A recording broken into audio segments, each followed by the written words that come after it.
नमस्कार, मैं हूँ आपके साथ सारा चौहान। विदेश की खबरें आप देख रहे हैं और ह्यूस्टन से लाइव बुलेटिन लेकर एक बार फिर मैं आपके सामने हाजिर हूँ। और अपने इस स्पेशल बुलेटिन में मैं सबसे पहले आपको ले चलूंगी बांग्लादेश। बांग्लादेश में हिंदुओं पर अत्याचार थमने का नाम नहीं ले रहा। एक और हिंदू युवक को पीट पीट कर मार दिया गया। जी हाँ, ये जो हिंदू युवक था इसका नाम था सम्राट मंडल और उम्र थी 29 साल। रात के अंधेरे में अचानक से कुछ लोग आते हैं और सम्राट मंडल को तब तक पीटते रहते हैं जब तक सम्राट मंडल की सांसें थम नहीं जाती। देखिए स्पेशल रिपोर्ट।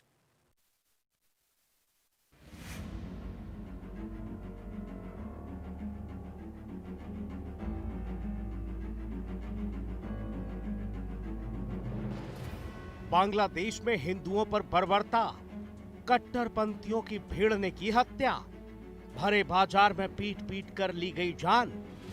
बांग्लादेश में हिंदुओं के खिलाफ हिंसा का एक और मामला सामने आया है।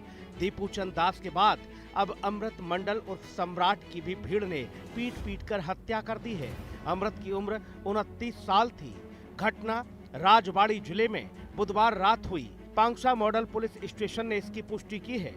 बांग्लादेश में हिंसा के बाद तनाव की स्थिति है।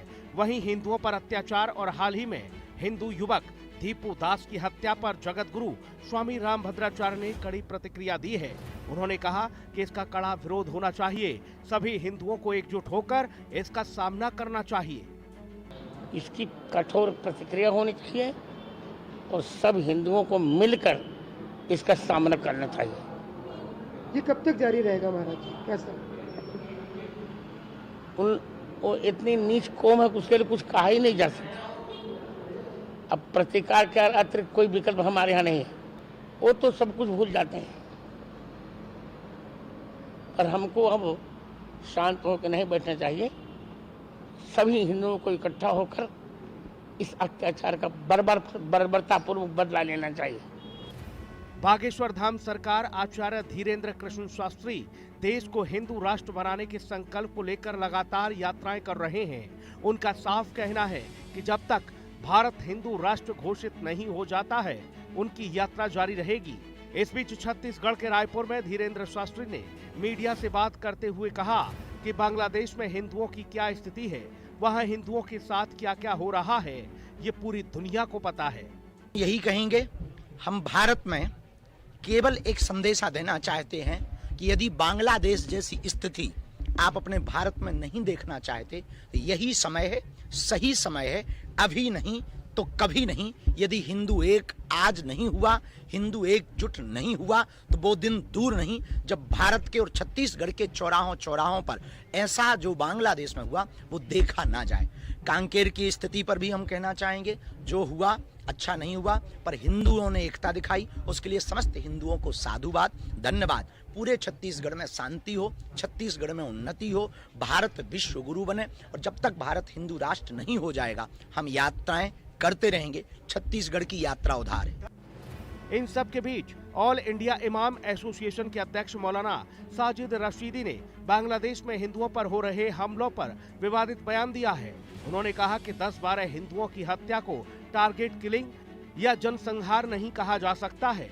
उन्होंने भारत में मुसलमानों पर हो रहे हमलों का जिक्र करते हुए कहा कि भारत में जय श्री राम का नारा लगाकर मुसलमानों को मारा जा रहा है, लेकिन इसे भी टारगेट किलिंग या जनसंहार नहीं कहा जाता।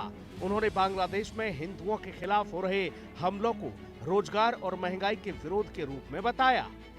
भारत की आवाज उठा रहा हूँ, मैं बांग्लादेश की तो नहीं उठा रहा हूँ। वो भी भारत की आवाज उठाए। चाहिए आपको बांग्लादेश। मैं कह रहा हूँ वो भी भारत की आवाज उठाएं। सरकार देखेगी बांग्लादेश को। ये सरकार का काम है कि बांग्लादेश में क्या हो रहा है। मेरा और विश्व हिंदू परिषद का काम नहीं है। नहीं, मैं तो कह रहा हूँ गलत है और सरकार को देखना चाहिए। तो आप नहीं उठाएंगे सवाल? मैं उठा रहा हूँ। मैं कह रहा हूँ कि सरकार को संज्ञान लेना चाहिए, इन सरकार के साथ बात करनी चाहिए। उठाएंगे नहीं उठाएंगे? मैं कह रहा हूँ ना सर, नहीं उठाएंगे। अरे सर मैं कह रहा हूँ ना मैं कह रहा हूँ कि यूनुस सरकार को क्या के साथ बैठना चाहिए, हमारी सरकार को संज्ञान लेना और कड़े। मैं तो ये कहता हूँ कि बांग्लादेश को इंडिया में मिला लो, मैं साथ हूँ आपके। लेकिन मौलाना साजिद रशीदी और विश्व हिंदू परिषद सवाल नहीं उठा सकता। सर मैं तो कह रहा हूँ ना, बांग्लादेश को मिला लो और जितने हिंदू बांग्लादेश में हैं उन तमाम को हिंदुस्तान में बुला लो। मैं राजी हूँ इस पर। जिगरा तो दिखाओ, कुछ करके तो दिखाओ, ये सिर्फ बयानबाजी। वहीं दूसरी ओर बांग्लादेश में हिंदुओं के साथ हो रहे अत्याचार पर भारत में जमकर प्रदर्शन हो रहा है। विश्व हिंदू परिषद और बजरंग दल के कार्यकर्ताओं ने जमकर प्रदर्शन किया। कानपुर और लखनऊ में कार्यकर्ताओं ने बांग्लादेश के प्रधानमंत्री यूनुस खान का पुतला फूंका और बांग्लादेश मुर्दाबाद के नारे लगाए।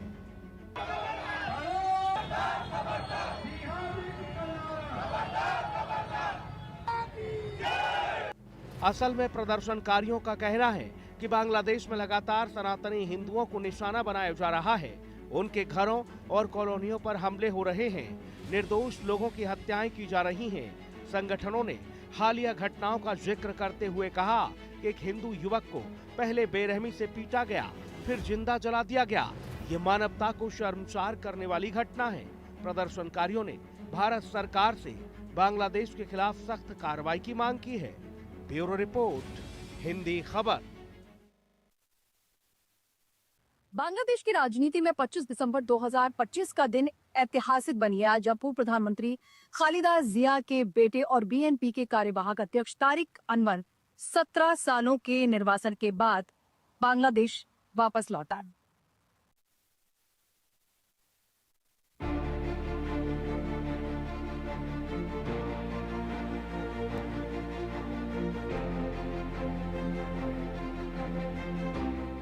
कुछ समय से बांग्लादेश के कुछ इलाकों से हिंदू समुदाय के खिलाफ हिंसा और हमलों की तस्वीरें सामने आई हैं। मंदिरों, घरों और दुकानों को नुकसान पहुंचाने के खबरों ने अल्पसंख्यकों की सुरक्षा को लेकर चिंता बढ़ा दी है। हालांकि बांग्लादेश सरकार का कहना है कि कानून व्यवस्था बनाए रखने के लिए कदम उठाए जा रहे हैं और दोषियों के खिलाफ कार्रवाई की जा रही है। साथ ही इस पर बीजेपी जल्द एक्शन लेने की बात कह रही है। तो उसको जरूरी है भाई, सबको एक साथ होना चाहिए, विरोध प्रदर्शन करना चाहिए। क्यों हिंदू के साथ ही तो हो रहा है और ये गलत है। यहाँ पे भी मुस्लिम है, सब कोई भाईचारे से रह रहे हैं, तो वहाँ भाईचारा क्यों नहीं? इन वारदातों को लेकर मानवाधिकार संगठनों और सामाजिक समूहों ने भी चिंता जताई। अल्पसंख्यकों की सुरक्षा को लेकर बांग्लादेश सरकार पर अंतर्राष्ट्रीय स्तर पर भी निगाहें टिकी हुई हैं। बांग्लादेश में हिंदू समुदाय से जुड़ी वारदातों के विरोध में भारत के कई राज्यों में प्रदर्शन किए जा रहे हैं। दिल्ली, कोलकाता, त्रिपुरा और दूसरे हिस्सों में संगठनों और सामाजिक समूहों ने शांतिपूर्ण प्रदर्शन कर बांग्लादेश में अल्पसंख्यकों की सुरक्षा की मांग उठाई। प्रदर्शनकारियों का कहना है कि भारत सरकार को इस मुद्दे पर कूटनीतिक स्तर पर हस्तक्षेप करना चाहिए। दीपू चंद को मार मार के जिंदा उसको आग में जलाया गया और 7 दिन के बाद कल फिर एक घटना घटी बांग्लादेश में। अमृत मंडल को मार मार के लाठी डंडा से उसका हत्या किया गया। तो इस घटना को मैं पूरा हमारे सनातनी किन्नर अखाड़ा और मैं मेरे व्यक्तिगत तौर से मैं कड़ी शब्द में निंदा करती हूँ, खंडन करती हूँ। और मैं एक बात यही कहना चाहूँगी कि हम लोग अपने सनातनी धर्म के लिए, हिंदू धर्म के लिए हम लोग अपना जान देने के लिए तैयार है। यदि ऐसा ज़रूरत पड़ेगा, माननीय हमारे प्रधानमंत्री नरेंद्र मोदी, हमारे उत्तर प्रदेश के मुखिया योगी जी से मैं यही कहूँगी कि हम लोग को ज़रूर याद करिए, बांग्लादेश में घुस घुस के मारेंगे। जो हमारे हिंदुओं को टारगेट करके इन लोग मार रहे हैं, इनको घुस घुस के मारेंगे। हम लोग अपने धर्म के लिए, राष्ट्र के लिए, अपने जान की कुर्बानी देने के लिए तैयार है। और मैं सभी हमारे यहाँ के हमारे देशवासियों को कहूँगी, बांग्लादेशियों को यहाँ से भाग खदेड़िए, भगाइए सबको, है ना। ये लोग बहुत यहाँ गंदगी मचा रहे हैं और ऐसा करना, हमारे संत समाज पूरा आक्रोशित है। हम लोग संत समाज एक है, हम लोग बांग्लादेश में घुस के इन सबको मारेंगे। मैं सनातनी किन्नर अखाड़े की प्रमुख आचार्य महामंडलेश्वर स्वामी कौशल्यानंद गिरी।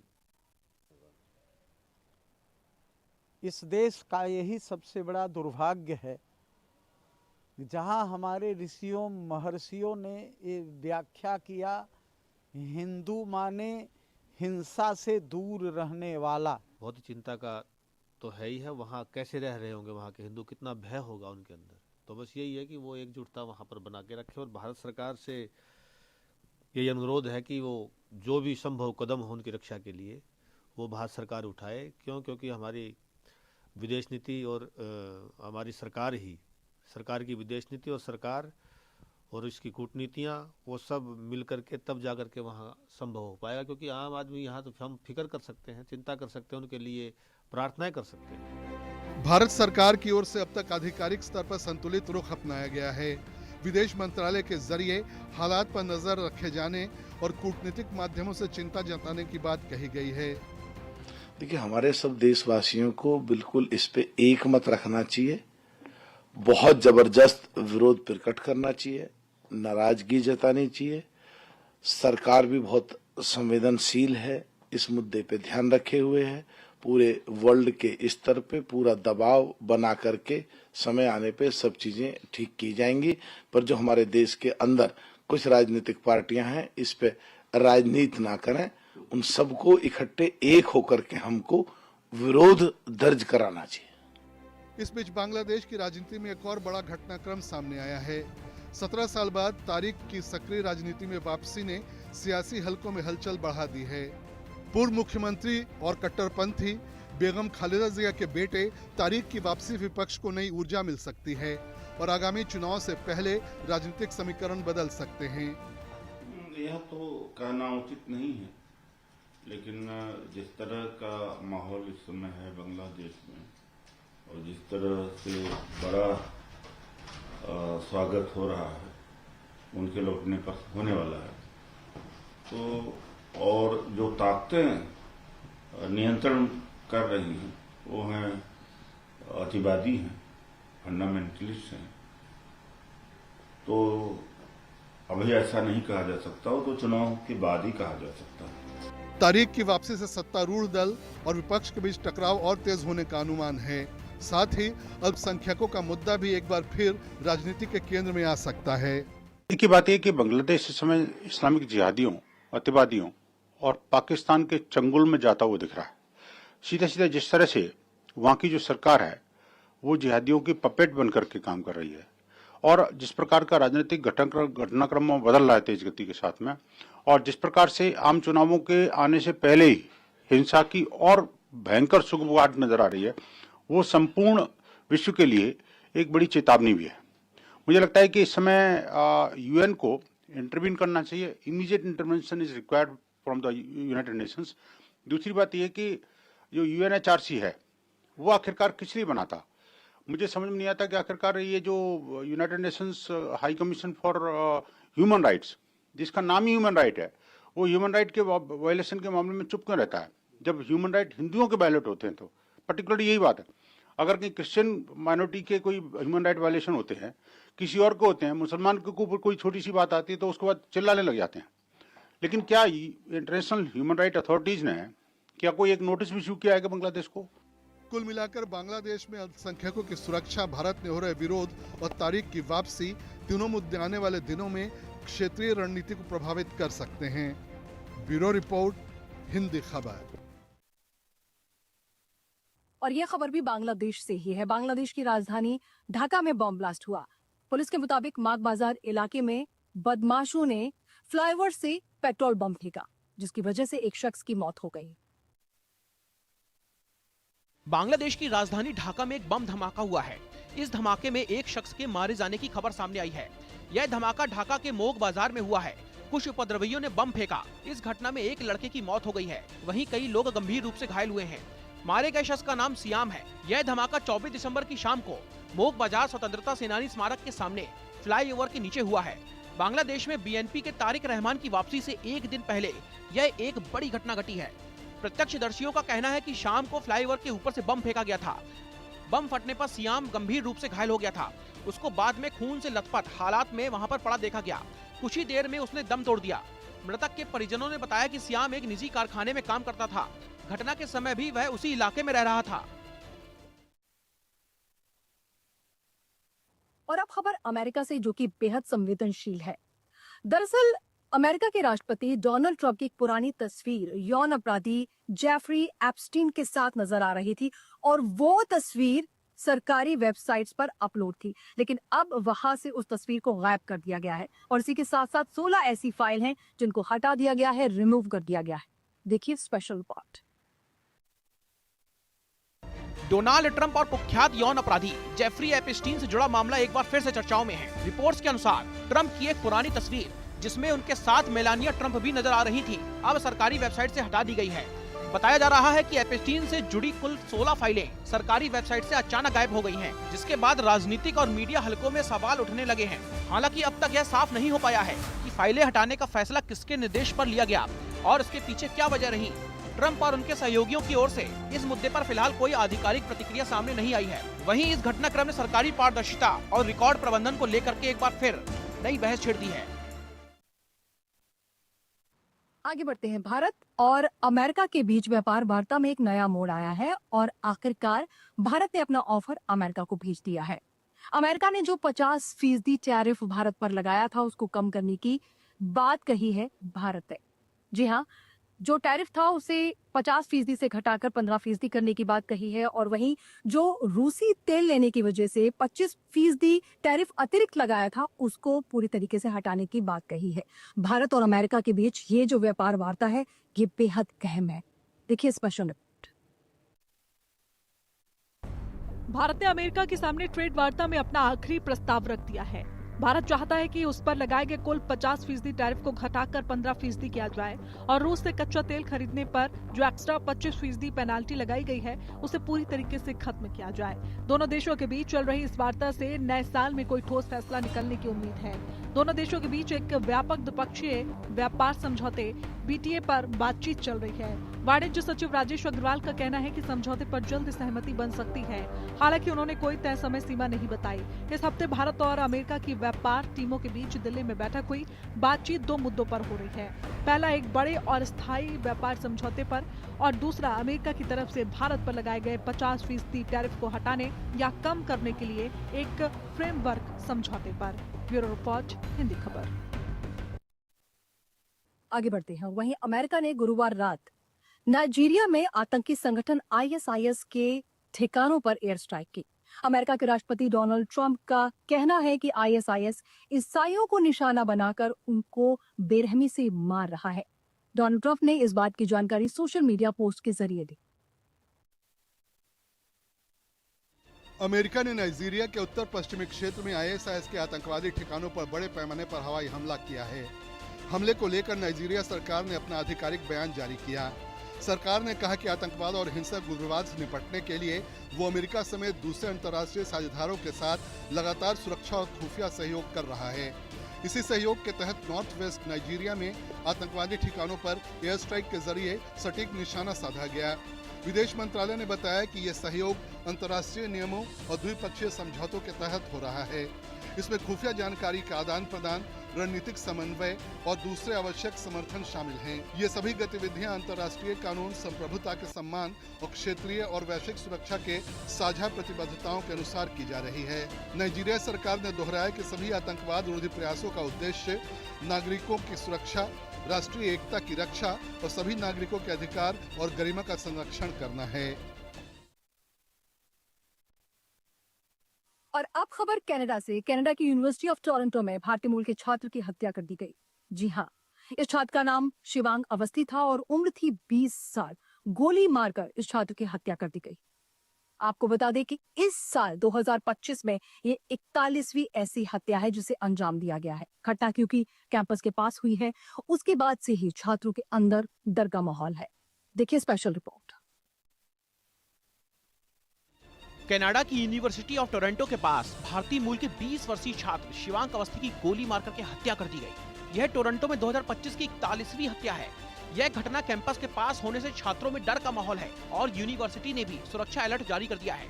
पुलिस के अनुसार 23 दिसंबर को दोपहर में हत्या की सूचना मिली। पुलिस ने मौके पर शिवांग अवस्थी को गोली लगी हालत में पाया और मौके पर ही उन्हें मृत घोषित कर दिया। संदिग्ध पुलिस के आने से पहले मौके से फरार हो गए थे। पुलिस ने लोगों से संदिग्ध से जुड़ी हुई कोई भी जानकारी मिलने पर सूचना देने की अपील की है। टोरंटो में 3 दिनों के अंदर 2 भारतीयों की हत्या हुई है। इससे पहले 20 दिसंबर को भारतीय मूल की महिला हिमांशी खुराना का उसके पार्टनर ने मर्डर कर दिया था। इसी शहर में कुछ दिन पहले ही एक अन्य भारतीय महिला, वो 30 साल की थी और टोरंटो में रहती थी। पुलिस ने मामले में एक संदिग्ध की गिरफ्तारी के लिए वारंट जारी किया हुआ है। और अब रुक करते हैं दक्षिण अफ्रीका का, जहां पर मास शूटिंग इंसिडेंट देखने को मिला है। जी हां, एक पब में सामूहिक गोलीबारी की गई जिसमें 10 लोगों की जान चली गई और 10 लोग घायल हो गए। इसके बाद वहां पर दहशत का माहौल है। देखिए स्पेशल रिपोर्ट। दक्षिण अफ्रीका में एक बार फिर हिंसा की गंभीर घटना सामने आई है। एक शराब खाने के पास अंधाधुंध फायरिंग में कम से कम 10 लोगों की जान चली गई है, जबकि 10 लोग घायल हो गए हैं। घटना के तुरंत बाद इलाके में अफरा तफरी मच गई। सूचना मिलते ही पुलिस और आपातकालीन टीमें मौके पर पहुंची और घायलों को अस्पताल में भर्ती कराया गया। पुलिस के अनुसार हमलावरों ने अचानक गोलीबारी की और वारदात को अंजाम देने के बाद मौके से फरार हो गए। फिलहाल हमले के पीछे की वजह साफ नहीं हो पाई है। सुरक्षा बलों ने इलाके को घेर लिया है और आरोपियों की तलाश के लिए सर्च ऑपरेशन चलाया जा रहा है। पुलिस ने लोगों से शांति बनाए रखने की अपील भी की है। आगे बढ़ते हैं। थाईलैंड कंबोडिया सीमा विवाद में भगवान विष्णु की मूर्ति तोड़े जाने की घटना पर विदेश मंत्रालय ने कड़ी आपत्ति दर्ज की है। विदेश मंत्रालय के प्रवक्ता रणधीर जायसवाल ने कहा है कि हिंदू और बौद्ध देवी देवता पूरे क्षेत्र में पूजे जाते हैं और ये घटना पूरी तरीके से अस्वीकार्य है। थाईलैंड और कंबोडिया की बॉर्डर पर थाई सेना ने भगवान विष्णु की एक मूर्ति तोड़ दी।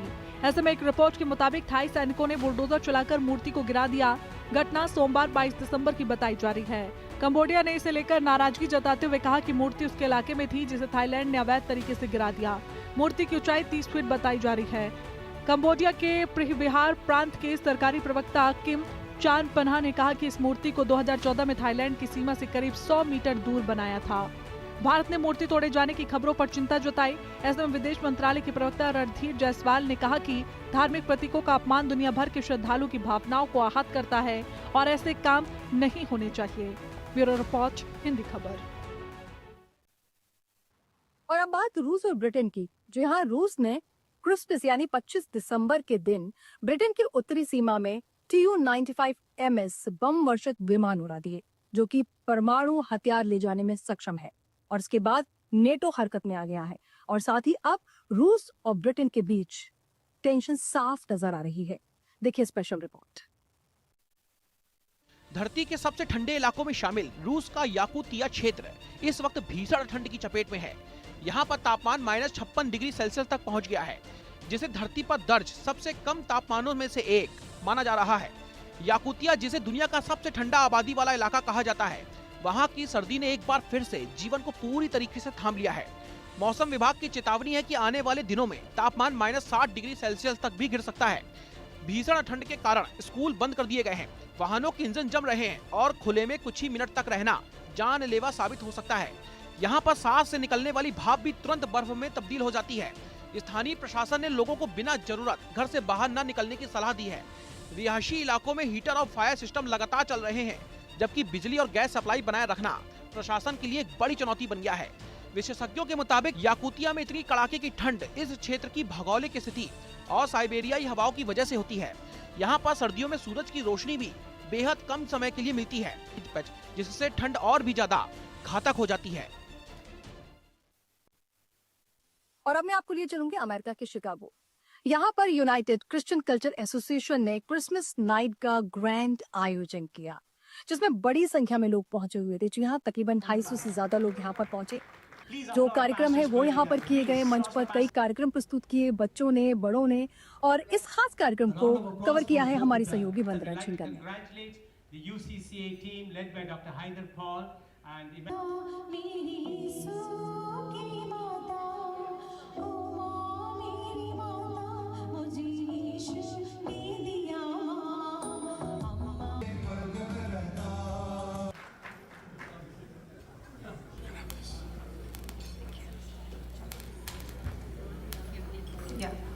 As we gather to celebrate ISRO ने एक बार फिर से इतिहास रच दिया है। जी हाँ, भारतीय अंतरिक्ष अनुसंधान संगठन ने 6100 किलो वजनी ब्लूबर्ड ब्लॉक 2 सैटेलाइट का सफल प्रक्षेपण किया है।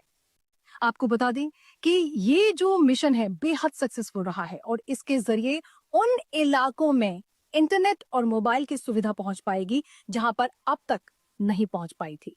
देखिए स्पेशल रिपोर्ट। भारतीय अंतरिक्ष अनुसंधान संगठन यानी इसरो ने एक और बड़ी कामयाबी अपने नाम कर ली है।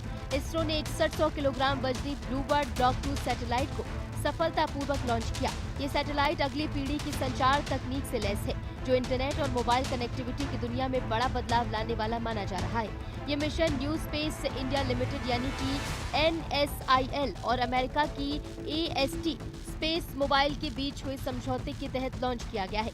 ब्लूबर्ड ब्लॉक 2 सैटेलाइट को खास तौर पर उन दूरदराज और दुर्गम इलाकों के लिए डिजाइन किया गया है जहां ग्राउंड नेटवर्क या मोबाइल टावर पहुंच पाना संभव नहीं होता। ये सैटेलाइट सीधे अंतरिक्ष से मोबाइल नेटवर्क उपलब्ध कराने की क्षमता रखता है, जिससे वैश्विक स्तर पर डिजिटल कनेक्टिविटी को मजबूती मिलेगी।